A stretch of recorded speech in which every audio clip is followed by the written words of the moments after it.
Good morning to everybody, and I welcome you on Education Express channel.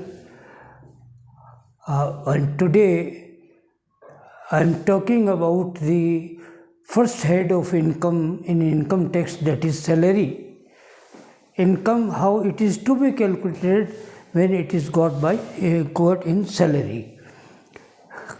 इससे पहले वाले session में हमने कुछ बेसिक बातें की थी, जिसमें इनकम टैक्स की इंट्रोडक्शन थी और कुछ टर्मिनोलॉजी थी जिनके बारे में बताया गया था। जैसे पर्सन किसे कहते हैं, पर्सन की कैटेगरी कौन कौन सी होती है, जैसे इंडिविजुअल होता है, बिजनेस फर्म होती है, कंपनी होती है, एसोसिएशन ऑफ पर्सन्स होते हैं, ये सब पर्सन कहलाते हैं इनकम टैक्स में।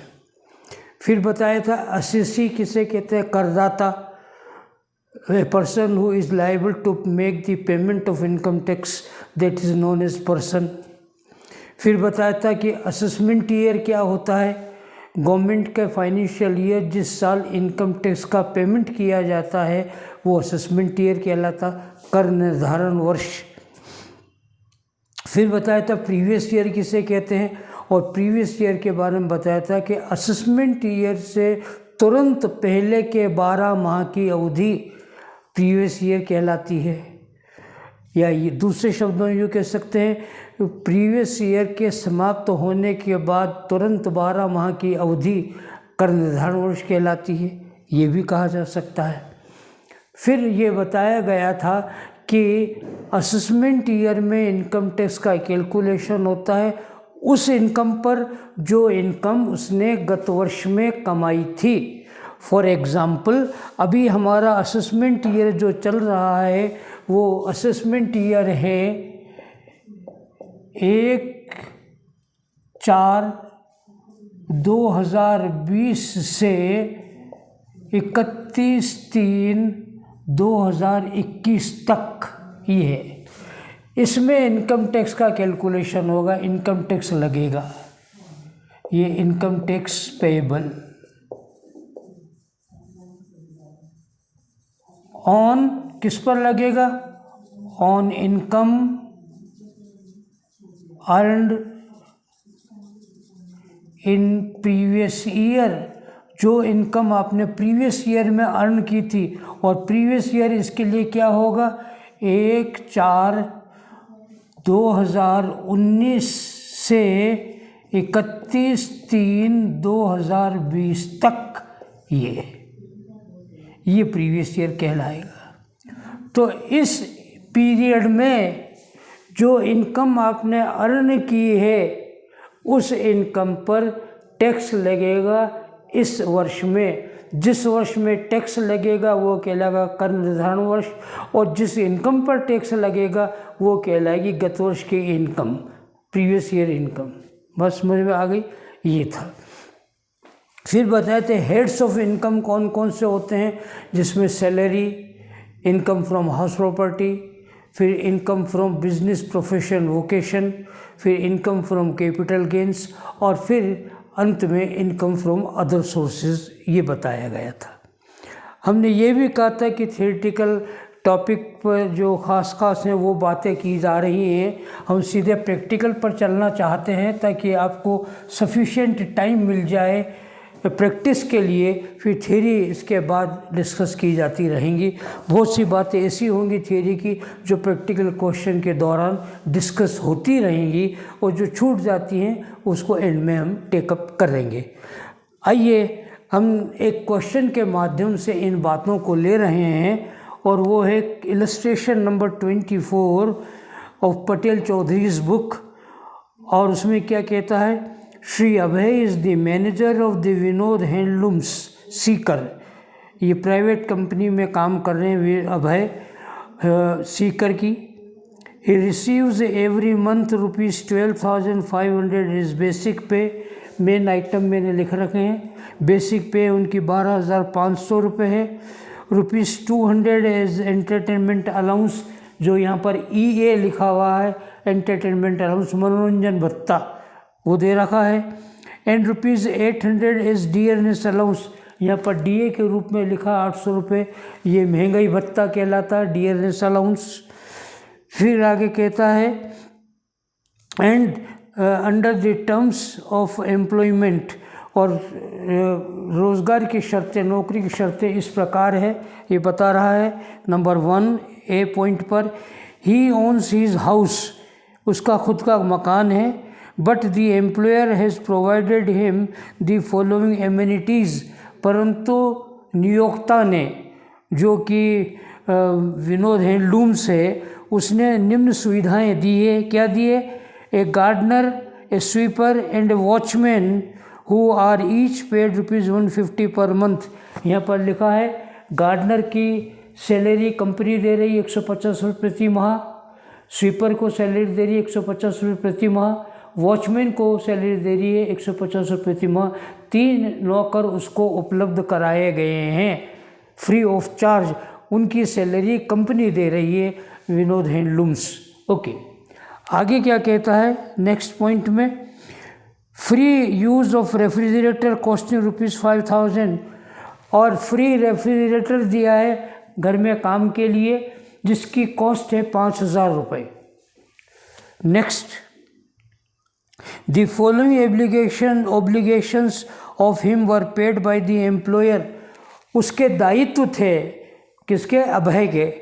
अभय कुमार के दायित्वों का भुगतान कंपनी ने किया। क्या दायित्व का भुगतान किया? गैस, बिजली और पानी के बिल के 2000 रुपये जो अभय को देने थे, कंपनी ने दिए हैं उसकी तरफ से। उसी प्रकार से रोटरी क्लब का वो मेंबर है, मेंबरशिप की फ़ीस जो होती है 1200 रुपये, वो कंपनी ने पे किया है। Next, the employer has provided the facility of a 1.8 liter cc car. The car is used for private purposes also, and all the expenses including the driver's salary are borne by the employer. Company ने अभय को motor car की सुविधा दी है, वो motor car 1.8 litre CC की है, और उसका उपयोग दोनों ही उद्देश्यों के लिए हो रहा है, कंपनी के काम में भी आ रही है और अभी के व्यक्तिगत काम में भी आ रही है, और उसके सभी खर्चे, कार के सभी खर्चे हैं वो कंपनी दे रही है, ड्राइवर की सैलरी भी कंपनी दे रही है। सभी खर्चों को कहते हैं running and maintenance expenses. Running and maintenance expenses का मतलब होता है डीजल है, पेट्रोल है, रिपेयर एट्सेट्रा, उसके खर्चे वो कंपनी दे रही है, प्लस ड्राइवर की सैलरी भी कंपनी दे रही है। कितनी सैलरी है ये इनकम टैक्स में प्रोविज़न होता है, उसी के अनुसार पता लगेगा, उसे टेकअप करेंगे। फिर ये कहता है the expenses of employer during the previous year amounted to ₹60,000, और कंपनी ने गत वर्ष मोटर कार पर 60,000 रुपये खर्च किए हैं। The employer has recovered ₹1,000 per month from the employ for this facility, और कंपनी ने 1,000 रुपये प्रति माह की दर से 12 महीने के 12,000 रुपये वसूल किए हैं अभय से। इनका इनकम टैक्स में कोई मीनिंग नहीं है, इसका कोई महत्व नहीं है, इसको किसी प्रकार की कोई नोटिस नहीं दी जाएगी, ये फिजूल की बातें हैं, टैक्स पर्पसेस के लिए इसका कहीं कोई उपयोग नहीं होगा, ना तो 60,000 का और ना ही 1,000 रुपये प्रति माह जो रिकवर किए हैं उसका। Next, he was sent to attend a training course at IIM Ahmedabad for 15 days. The fee of ₹500 was paid by the employer. वो अहमदाबाद भेजा गया, और अहमदाबाद में नोट नहीं किया गया शायद, ये रहा IIM ट्रेनिंग के लिए अहमदाबाद भेजा गया और 500 रुपये कंपनी ने दिए हैं। तो ये भी इनकम टैक्स में कोई इसका उपयोग नहीं होता है, क्योंकि वो ऑफिस के काम से गया है, व्यक्तिगत कोई लाभ उसको नहीं हो रहा है।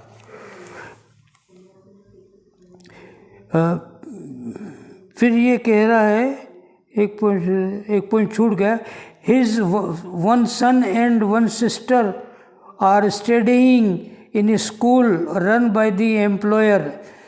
एम्प्लॉयर या कंपनी विनोद हैंडलूम्स जो है वो स्कूल चला रही है और उस स्कूल में उसका एक बेटा और एक बहन पढ़ रहे हैं और उसके स्कूल की फ़ीस प्रति माह 1,000 रुपये है। ठीक है, परंतु आगे उसने और कहा है, but had they been sent for education to a similar school in Sikar, a sum of rupees 800 per month per student would have been payable during the year. यदि उसी स्टैंडर्ड का स्कूल सीकर में दूसरा है, यदि वहाँ बच्चे पढ़ रहे होते तो 800 रुपये प्रति माह खर्च होता। इसका भी चेकअप करेंगे आगे चल करके।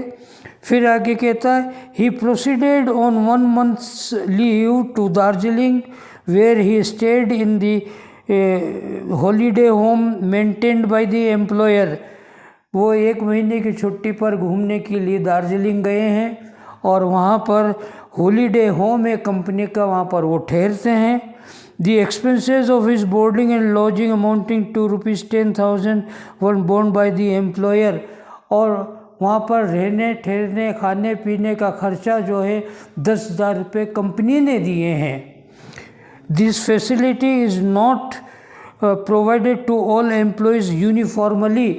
और सामान्यतः ये ऐसी सुविधा हर एक कर्मचारी को नहीं दी जाती है, अभय को ही ये सुविधा दी गई है।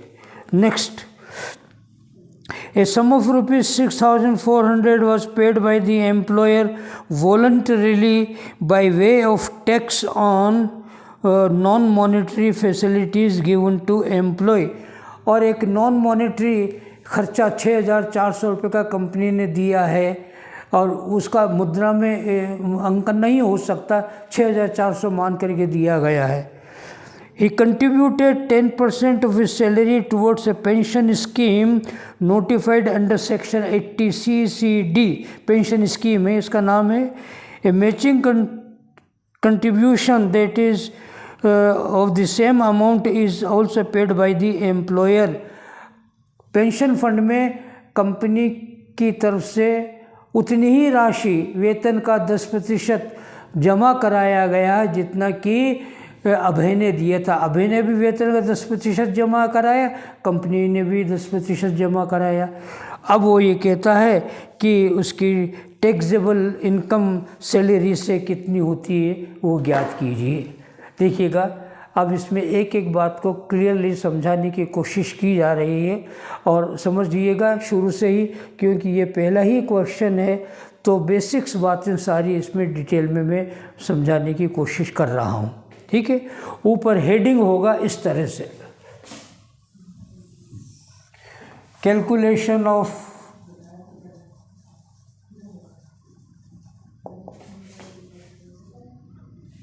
taxable income from salary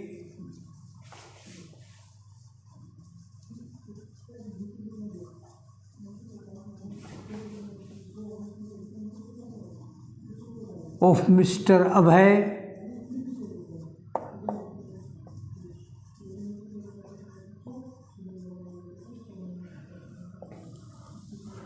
for the assessment year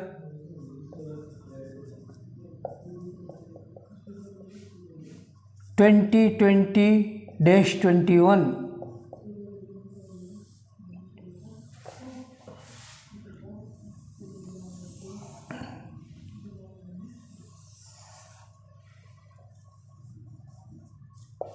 और ये इस तरफ मैं वर्किंग नोट के लिए जगह रख रहा हूँ ताकि इसमें जो बात क्लियर करनी हो उसको हम ले सकें।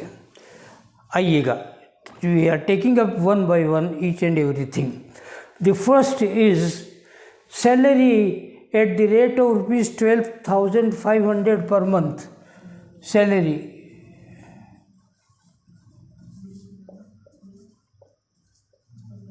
फॉर 12 months, 12 महीने की सैलरी का कैलकुलेशन हमें टेकअप करना है।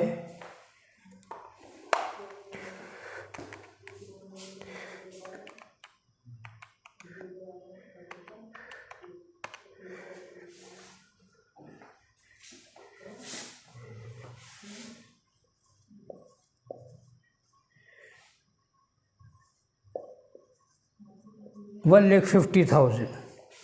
नेक्स्ट EA@200 एंटरटेनमेंट अलाउंस, मनोरंजन भत्ता क्या होता है बताता हूँ मैं आपको। It is 2,400। EA मनोरंजन भत्ता, अंग्रेजी में कहेंगे एंटरटेनमेंट अलाउंस। कई बार कई व्यक्ति नौकरी करते समय ऐसी पोजीशन पर होते हैं जब कई विजिटर्स को उसे अटेंड करना पड़ता है, और कई बार कर्टसी के नाते उनको चाय, कॉफ़ी, ब्रेकफास्ट वगैरह ऑफ़र करना पड़ता है, स्नैक्स वगैरह देने पड़ते हैं। ये कर्टसी है, एक शिष्टाचार के नाते ऐसा होता है। तो ये अपनी जेब से तो देगा नहीं, इसलिए कंपनी ऐसे कर्मचारियों को कुछ राशि प्रति वर्ष, प्रति माह उपलब्ध करा देती है एंटरटेनमेंट अलाउंस के नाम से, ताकि वे आने वाले विजिटर्स को एंटरटेन कर सकें, शिष्टाचार निभा सकें, और इसलिए इस राशि को एंटरटेनमेंट अलाउंस कहा जाता है। नियम क्या है सुन लीजिएगा। Entertainment allowance if it is payable to non government servants it is 100% taxable. यदि एंटरटेनमेंट अलाउंस की राशि गैर सरकारी कर्मचारियों को दी जाती है तो पूरी की पूरी कर योग्य होगी, अर्थात इनकम में जोड़ दी जाएगी। हाँ, यदि सरकारी कर्मचारी होता तो उसको रिबेट मिलती है, छूट मिलती है। वो जब बात टर्न आएगा किसी क्वेश्चन में तब हम उस पर चर्चा करेंगे। फिलहाल एंटरटेनमेंट अलाउंस की राशि पूरी की पूरी इनकम में जोड़ दी गई है, 2,400 रुपये। DA डियरनेस अलाउंस, महंगाई भत्ता, जो व्यक्ति नौकरी कर रहा है तो ये देखता है कि प्रति माह, प्रति वर्ष महंगाई बढ़ती चली जा रही है, उसकी सैलरी में वृद्धि नहीं हो रही, सैलरी एक तरह से कम होती है। इसलिए उस कमी को पूरा करने के लिए जितनी महंगाई बढ़ रही है उतना या उससे कुछ राशि कंपनसेशन के रूप में, क्षतिपूर्ति के रूप में दी जाती रहती है। उसे हम कहते हैं डियरनेस अलाउंस, महंगाई भत्ता। महंगाई की वजह से वेतन में होने वाली कमी की पूर्ति करने के लिए दी गई राशि डियरनेस अलाउंस या महंगाई भत्ता, शॉर्ट में DA कहते हैं। Eight the rate of 800 per month for 12 months it is 9,600। Next, उसको ये सुविधा दी गई है, 3 प्रकार के नौकर दिए गए हैं, एक गार्डनर माली, एक स्वीपर फर्राश, एक वॉचमैन चौकीदार, और हर एक को 150 रुपये प्रति माह सैलरी दी जा रही है। अब तो ये लिखा जाएगा salary to gardener at the rate of 150 into 12, salary to sweeper again 150 into 12, salary to watchman again 150 in 12 months. It is 1,800 and 1,800 and total comes to 5,400. In servants जो दिए गए हैं उस पर कंपनी ने 5,400 रुपये खर्च किए हैं एक तरह से। आगे कहता है रेफ्रिजरेटर की सुविधा दी गई है अभय को। नियम क्या कहता है सुन लीजिएगा। यदि कंपनी ने कर्मचारी के घर में सुविधा के लिए रेफ्रिजरेटर है, फर्नीचर है, सोफ़ा सेट है, बेड्स है, AC है इत्यादि, TV या LED जो भी कुछ दिए हैं, तो दी गई राशि, ध्यान रखिएगा, दी गई सुविधा एमिनिटीज प्रोवाइडेड फॉर हाउस, घर के लिए दी गई वो सुविधा। तो इसका पहला नियम, if it is on rent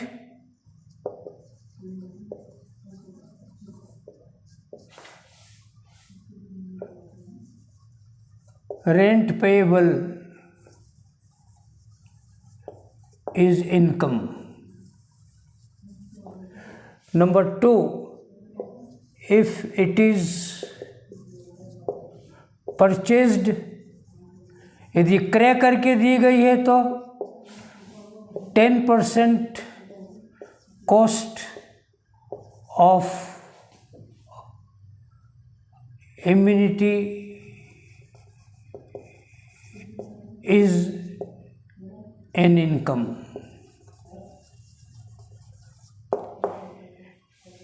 ये दो में से कोई एक बात लागू होगी। यदि जो सुविधा घर में प्रोवाइड की गई है कंपनी की ओर से, तो सुविधा दो प्रकार से दी जा सकती है।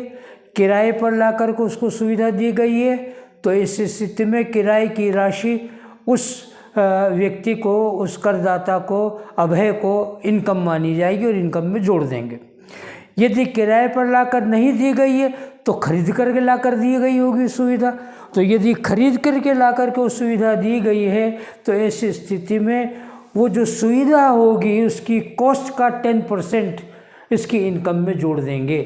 क्योंकि ये रेंट पर नहीं दी गई है, खरीद कर ला करके दी गई है, उसकी कॉस्ट दे रखी 5,000 रुपये, तो यहाँ पर इस 5,000 की लागत का 10% सुविधा का मूल्य मान करके इनकम में शामिल करेंगे। लिखिए, cost of refrigerator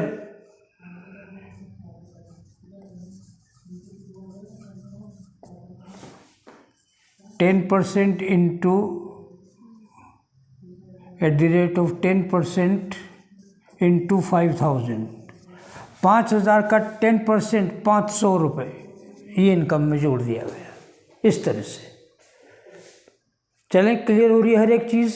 come on, next point. Company ने अभय जो करदाता है हमारा, उसके दायित्वों का भुगतान किया, अर्थात ये जिम्मेदारी थी, ये दायित्व था अभय का, करदाता का। उसने पेमेंट नहीं किया और उसकी ओर से कंपनी ने पेमेंट कर दिया। तो यदि करदाता के दायित्वों का भुगतान नियोक्ता करता है तो एक प्रकार से ये करदाता को इनकम मानी जाएगी। अब आगे लिखिएगा, लायबिलिटी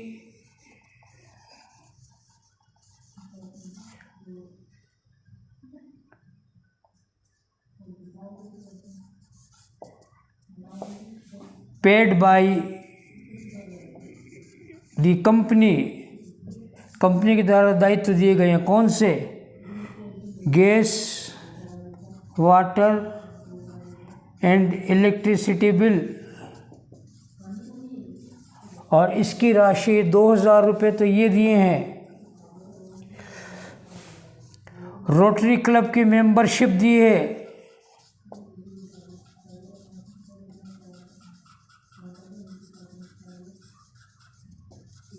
उसके दिए 1,200 and the total amount paid by the company is 3,200। ये दायित्व अभय का, करदाता का था और उसने नहीं दिया और उसकी ओर से कंपनी ने भुगतान किया है, तो ये एक तरह से करदाता को इनकम हो गई, उसकी इनकम में जोड़ देंगे। नेक्स्ट, उसको एक मोटर कार दी गई है 1.8 लीटर सीसी की, और वो मोटर कार दोनों ही उद्देश्यों में काम आ रही है। दोनों उद्देश्य कौन से?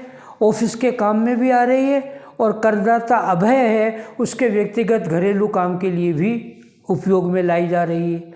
दोनों काम हो रहे हैं उसके। एक बात। दूसरी बात ये कह रहा है all expenses paid by the company, और मोटर कार के रख रखाव के खर्चे जो हैं सारे के सारे कंपनी दे रही है। अर्थात ऑफिस के लिए जो खर्चे हो रहे हैं मोटर कार के, वो भी कंपनी दे रही है, और अभय के व्यक्तिगत काम में जो कार आ रही है उसके खर्चे भी कंपनी दे रही है। तो रनिंग और मेंटेनेंस एक्सपेंसेस कहलाते हैं ये, अर्थात डीजल का, पेट्रोल का, रिपेयर इत्यादि का खर्चा रनिंग एंड मेंटेनेंस एक्सपेंसेस होते हैं। रख रखाव के खर्चे, वो दोनों उद्देश्यों के खर्चे कंपनी दे रही है। फिर उसने ड्राइवर की सैलरी भी कंपनी के द्वारा दी जा रही है, तो 2 भुगतान हो रहे हैं। देखिए ये थोड़ा अच्छी तरह समझने का प्रोविज़न है। मैं इसको हटा करके ये लिख रहा हूँ मोटर कार।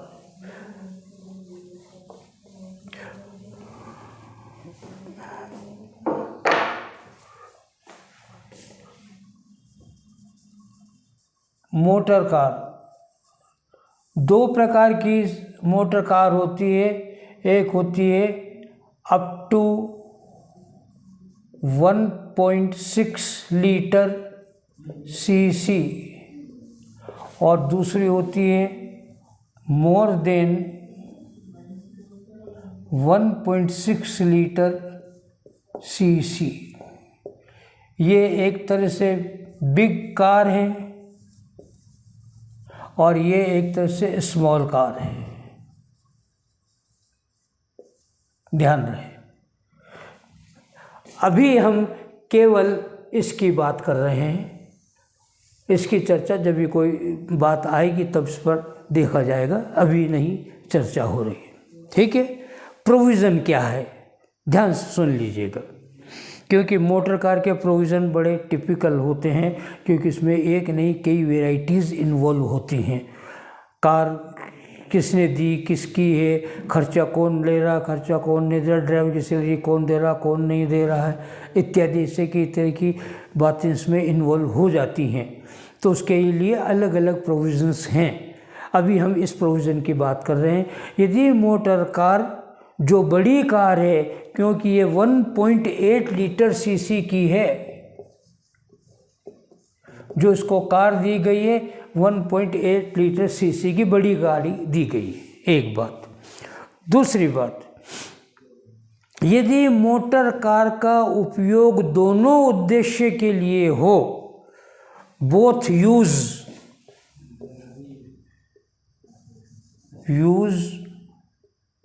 फॉर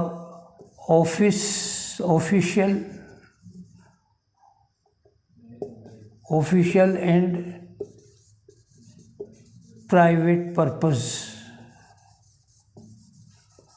दोनों उद्देश्य के लिए यदि मोटर कार का उपयोग किया जा रहा है तथा all running and maintenance expenses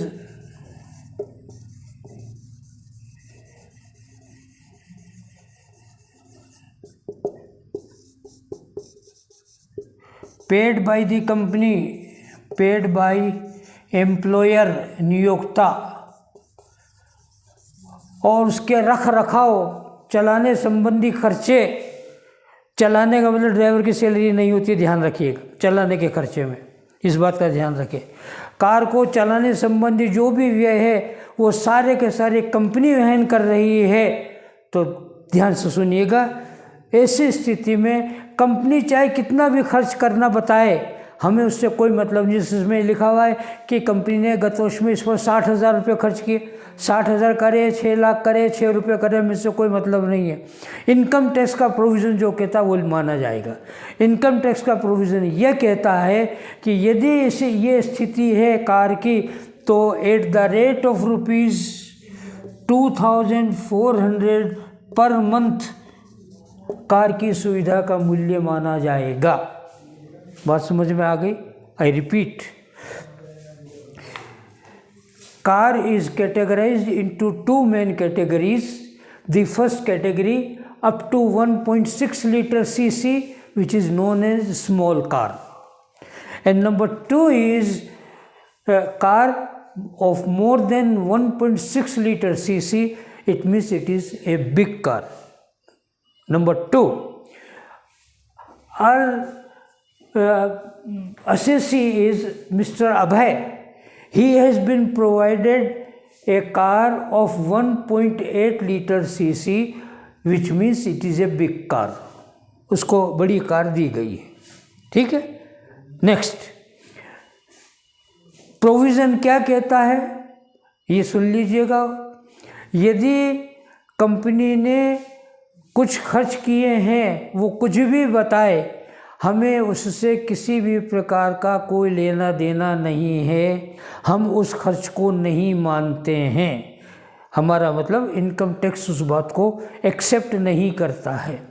income tax का अपना तरीका है, उसके तरीके से जो राशि आएगी वही इनकम मानी जाएगी।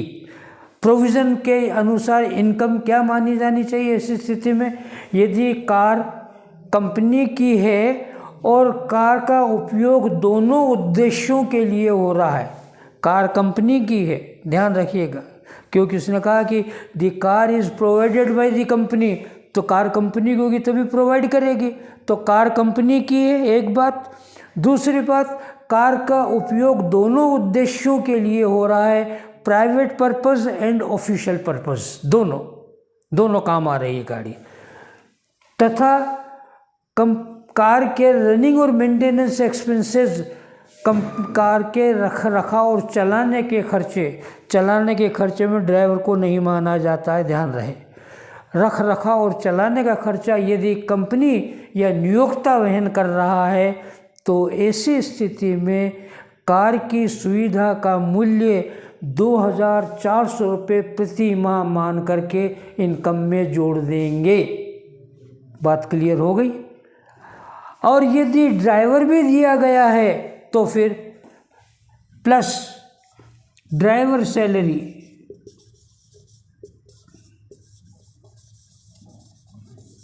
Eight the rate of ₹900 per month. Company driver को चाहे जितनी सैलरी दे, we have no any concern with that amount. Income tax provided only ₹900 per month will be treated as value of the driver salary. Driver की salary 900 प्रति माह मान करके income में जोड़ेंगे। वो कंपनी कितना दे रही है इससे हमारा कोई संबंध नहीं होगा। Is it clear? ये प्रोविज़न है इसका, ध्यान रखिएगा। मोटर कार का प्रोविज़न थोड़ा टिपिकल होता है। अभी इसमें एक ही वेराइटी, अलग अलग वेराइटीज़ इसमें आती हैं, जैसे क्वेश्चंस आएंगे उस पर बात हम करेंगे later on. Okay, come on. Value of motor car, value of facility of motor car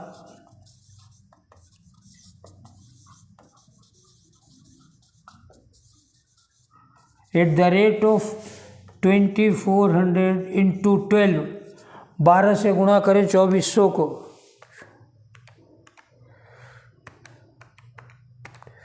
28,800। Driver salary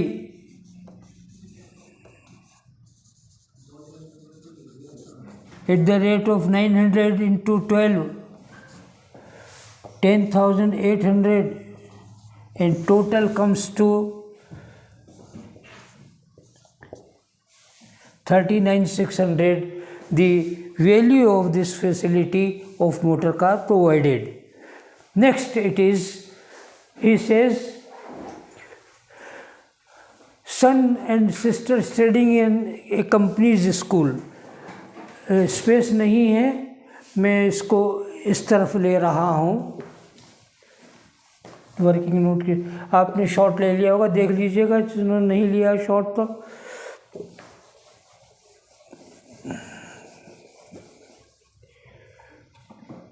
next,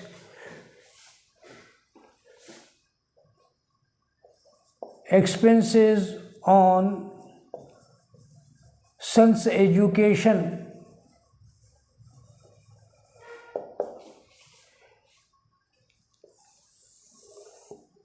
exempted up to ₹1,000 per month, इसलिए नील हो जाएगा। यदि उसका बेटा बेटी संतान करदाता की किसी स्कूल में पढ़ रहे हैं तो ऐसी स्थिति में 1,000 रुपये तक का खर्च होगा वो कर मुक्त होगा। हाँ, 1,000 से ज़्यादा 1,100 हो गया तो 100 रुपये पर मंथ की तरह से इनकम में जोड़ दिया जाएगा, पर ये खर्चा ही 1,000 रुपये। परंतु यहाँ पर ये बात नहीं है, बात ये है, नियम क्या कहता है, ध्यान से सुनिएगा। यदि करदाता के बच्चे किसी ऐसे स्कूल में पढ़ रहे हैं जो कंपनी या नियोक्ता स्वयं संचालित कर रही है, उस स्कूल की मालिक वो कंपनी है या नियोक्ता है, तो ऐसी स्थिति में उस स्कूल में कितना खर्चा हो रहा ये इनकम नहीं माना जाएगा, बल्कि उसी स्टैंडर्ड की उस स्थान पर जो दूसरी स्कूल है उसमें खर्च कितना है वो उसकी सुविधा का मूल्य मानेंगे। जैसे यहाँ पर जो बच्चा कंपनी के स्कूल में पढ़ रहा है वहाँ की फ़ीस 1000 रुपये प्रति माह है, परंतु वैसा ही उसी स्टैंडर्ड का स्कूल सीकर में दूसरा है, वहाँ पर 800 रुपये प्रति माह है, तो 1000 रुपये नहीं 800 रुपये मानेंगे। ठीक है, सुविधा का मूल्य 800 रुपये मान करके इनकम में जोड़ देंगे। परंतु 1000 रुपये तक का खर्चा जो होगा वो कर मुक्त है, उस पर टैक्स नहीं लगेगा, एग्जेम्प्टेड, कर मुक्त, तो उस पर कोई इनकम नहीं है। परंतु उसकी सिस्टर वो भी पढ़ रही है, तो सिस्टर पढ़ रही है तो सिस्टर उसकी संतान नहीं है, इसलिए सिस्टर पर जो किया गया खर्च है वो इनकम में शामिल कर दिया जाएगा। परंतु कौन सा खर्चा, एक तो 1000 है जो कि कंपनी की स्कूल में हो रहा है, और एक उसी स्टैंडर्ड की दूसरी स्कूल है वहीं पर सीकर में, उसमें 800 रुपये खर्चा हो रहा, तो उसी स्टैंडर्ड की दूसरी स्कूल जो होगी उसके खर्चे की राशि को माना जाएगा। तो यहाँ पर लिखिएगा expenses on sisters education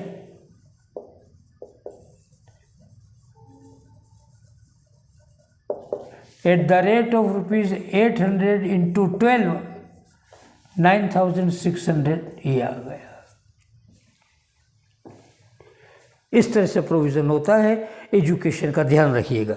next आगे वो ये कहता है कि उसे ट्रेनिंग के लिए Ahmedabad IIM Indian institute of management Ahmedabad, MBA का मानव इंस्टीट्यूट है इंडिया का, बल्कि वर्ल्ड फेम है, तो वहाँ पर ट्रेनिंग के लिए उसे भेजा गया और 500 रुपये खर्च किए कंपनी ने। तो ट्रेनिंग पर भेजा गया तो इसका ऑफिस का काम है, इसको कोई व्यक्तिगत लाभ नहीं हो रहा है, तो ट्रेनिंग पर जो खर्च किया जा रहा है वो एग्जेम्प्टेड होगा, कोई टैक्स नहीं होगा। Training at IIM Ahmedabad nil, it is not an income, bracket में लिख लें, it is not an income, ये इनकम नहीं है, इसलिए नील होगा। नेक्स्ट, दार्जिलिंग वो 1 महीने की छुट्टी पर घूमने के लिए गए और वहाँ पर जो कंपनी का हॉलीडे होम है, रेस्ट हाउस है, वहाँ पर वो ठहरे हैं, और वहाँ पर खाने पीने के लिए ठहरने के जो खर्चे 10,000 रुपये थे वो कंपनी ने दिए हैं। और ये भी कहा है प्रश्न में कि सामान्यतः ये सुविधा हर कर्मचारी को नहीं दी जाती है, अभय जैसे व्यक्ति को दी गई है। अब नियम क्या है सुनिएगा, यदि ये सुविधा हर कर्मचारी को दी जाती है तब तो टैक्स फ्री होगी, और यदि कुछ विशिष्ट कर्मचारी को ही दी जाती है जैसे अभय को दी गई है तो इस स्थिति में वो टैक्सेबल हो जाएगी। यदि कंपनी ने करदाता को बाहर घूमने फिरने के लिए छुट्टी पर जाने पर कोई खर्च किया है ठहरने खाने पीने का, तो वो एक प्रकार की इनकम होगी, बशर्ते वो सुविधा कुछ लोगों को के लिए ही उपलब्ध हो तो। और यदि सभी के लिए सुविधा सभी कर्मचारी के लिए तो पूरी की पूरी राशि हर कर्मचारी के लिए कर मुक्त होती है, तो अभय के लिए भी कर मुक्त होगी। परंतु ये सुविधा अभय को दी गई है स्पेशली, इसलिए ये कर योग्य है, टैक्स लगेगा इस पर। Expenses on boarding and lodging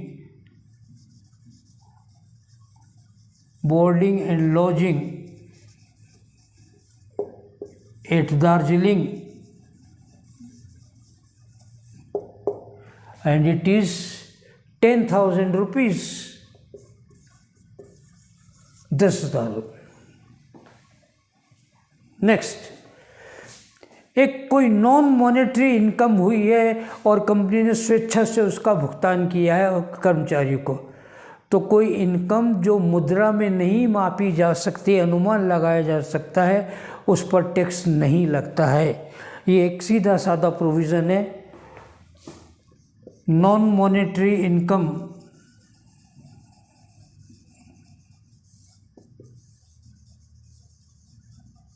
bracket में लिख रहे हैं नॉट टैक्सेबल, ये सभी के लिए लागू होता है, किसी भी कर्मचारी को नहीं देना पड़ेगा टैक्स, स्पेशली नील। और अंतिम पॉइंट है कि पेंशन स्कीम है अंडर सेक्शन CCD, जिसमें पैसा जमा करा रहा है अभय करदाता, और उतना पैसा ही कंपनी भी जमा करा रही है, बाद में रिटायरमेंट के टाइम उसको मिल जाएगा। तो जो कंपनी पैसे जमा करा रही है एक प्रकार की वो इनकम हो गई उसको। वो कितना है? 10% ऑफ पे, और पे है आपके 15,000, तो ये, और DA, इस स्थिति में DA को शब्द देखिए यहाँ पर, पे का मतलब पे प्लस सैलरी का मतलब पे प्लस DA। अब लिखिएगा contribution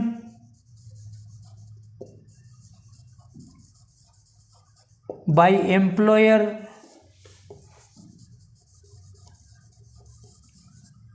to pension fund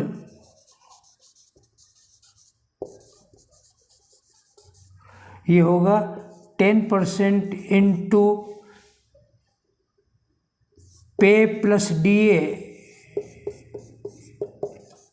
it means 10/100 into pay है 1,50,000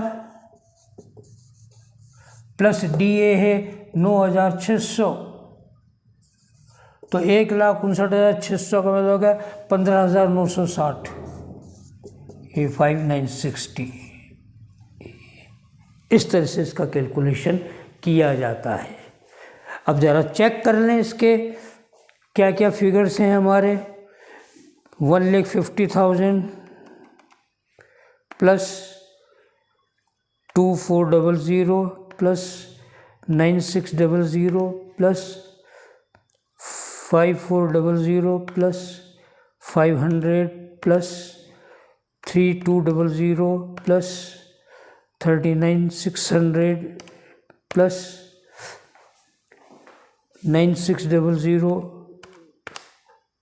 प्लस 10,000 प्लस 15,960, 2,46,260 ग्रॉस सैलरी।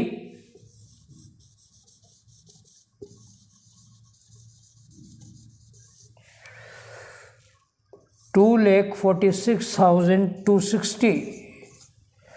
अब देखिएगा, यदि ग्रॉस सैलरी पूछे तो यहाँ तक का कैलकुलेशन कंप्लीट हो गया, पर टैक्सेबल सैलरी पूछे, देखिएगा टैक्सेबल इनकम फ्रॉम सैलरी वो पूछे तो आगे एक लाइन का काम और रह जाता है, और वो ये है कि यदि वेतन से प्राप्त कोई इनकम किसी करदाता को होती है तो उस करदाता को प्रति वर्ष 50,000 रुपये के स्टैंडर्ड डिडक्शन की छूट दी जाएगी, अनिवार्य रूप से, चाहे प्रश्न में कहे या ना कहे। क्योंकि नौकरी करने के लिए जब इंसान जाता है तो उसको एक तरह के नहीं कई तरह के दूसरे खर्चे भी होते हैं जो उसे वहन करने पड़ते हैं, दूसरे के खर्चे भी होते हैं जो उसको करने पड़ते हैं, आने जाने इत्यादि के खर्चे होते हैं। इसलिए अनिवार्य रूप से 50,000 रुपये की छूट प्रत्येक करदाता को प्रति वर्ष मिलेगी अनिवार्य रूप से। तो यहाँ पर लेस स्टैंडर्ड डिडक्शन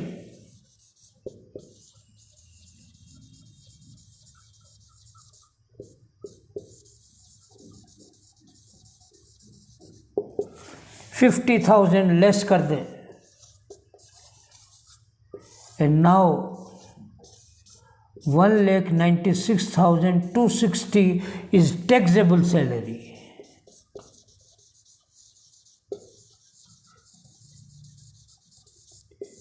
ये उत्तर माना जाएगा इस प्रश्न के हिसाब से। तो डिपेंड करता है कि क्वेश्चन में क्या कह रहा है। ग्रॉस सैलरी के तो उत्तर ये रहेगा, वो क्या टैक्सेबल सैलरी कहेगी तो उत्तर ये होगा। ध्यान रखिएगा इस चीज़ का। मैं समझता हूँ कि इसके साथ ही ये प्रश्न पूरा हुआ तो आपको हर चीज़ समझ में आई होगी जो कि इसमें प्रोवाइडेड हैं। और यदि ऐसा है तो ज़रूर हम आगे बात करेंगे अगले सेशन में एक अगले प्रश्न लेकर। Thank you.